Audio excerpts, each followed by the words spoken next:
युवा हम किसको बोलते हैं? भारतीय संस्कृति की दृष्टि से देखें तो संघर्षों के सोपानों पर चढ़कर सफलता प्राप्त करने वाले युवा कहलाते हैं।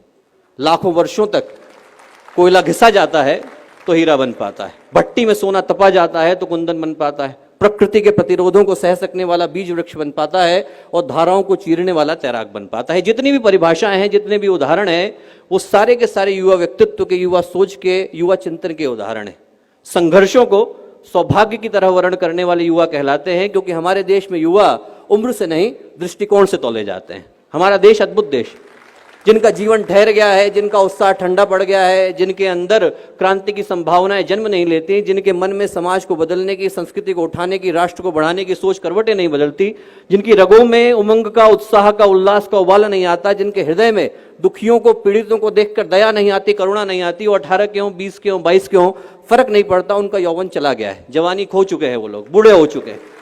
और वहीं पर यदि व्यक्ति 60 का है, 80 का है, 90 का है, 120 का है, यदि उसके मन में राष्ट्र के निर्माण की, संस्कृति के उत्थान की, यौगिक उत्कर्ष की बात आती है, तो हमारी दृष्टि में युवा है, क्योंकि हमारा देश उमंग से, उत्साह से, उल्लास से ओतप्रोत युवाओं का देश।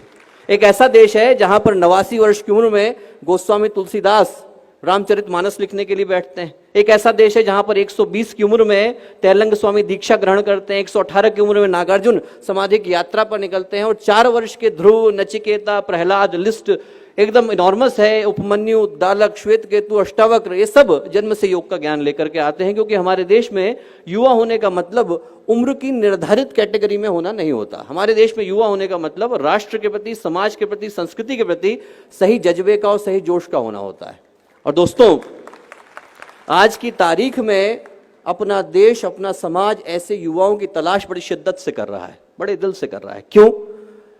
क्योंकि आज की परिस्थितियां बड़ी भीषण और भयावह हैं। कहने को कोई महाभारत का रण नहीं सजा है, कहीं कोई देवासुर संग्राम नहीं हो रहा है, कहीं कोई कुरुक्षेत्र में पांचजन्य नहीं बजा रहा है, कहीं कोई रावण, कहीं कोई दुर्योधन, कहीं कोई महिषासुर त्रिलोक पर कब्जा करके नहीं बैठ गया है। पर आज की तारीख में जो भीषण परिस्थितियां हैं, उसमें देवासुर संग्राम भी इंसान के मन के भीतर है और कुरुक्षेत्र भी इंसान के मन के भीतर है। जितनी चीख चिल्लाहट, जितनी घबराहट, छटपटाहट, हाय हत्या, मारकाट आदमी के मन के भीतर चल रही है, उतनी तो कुरुक्षेत्र के मैदान पर भी नहीं थी। आज का इंसान आलीशान मकान लेकर के बैठा है, करोड़ों के ढेर लेकर के बैठा है, सुख सुविधाओं के अंबार लेकर के बैठा है, पर भावनात्मक रूप से तो रिक्तता लेकर के बैठा है। 9 मंजिल का मकान बना करके बैठा है, पर परिवार को तो भुला करके बैठा है। चंद्रमा पर जाने का यान बना करके बैठा है, पर मां को तो भुला करके बैठा है। महंगे अस्पताल लेकर के बैठा है, पर सेहत तो गंवा करके बैठा है। यूएस की डिग्री लेकर के बैठा है, पर कॉमन सेंस तो भुला करके बैठा है। और सबसे बड़ी बात कि जनसंख्या बढ़ा करके बैठा है, पर मानवता को तो गंवा करके बैठा है।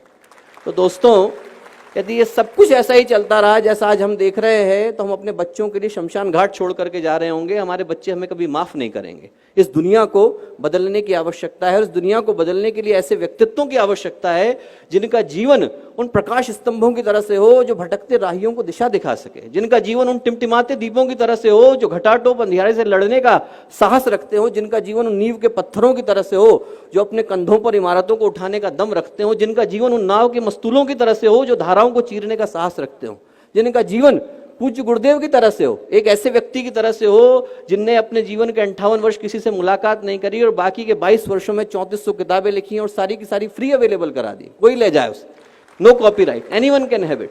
इस तरीके के व्यक्तित्वों की तरह से हो जो लाखों करोड़ों को दिशा दिखाने का साहस रखते हो। मेरी दृष्टि में युवा होने की यही परिभाषा है।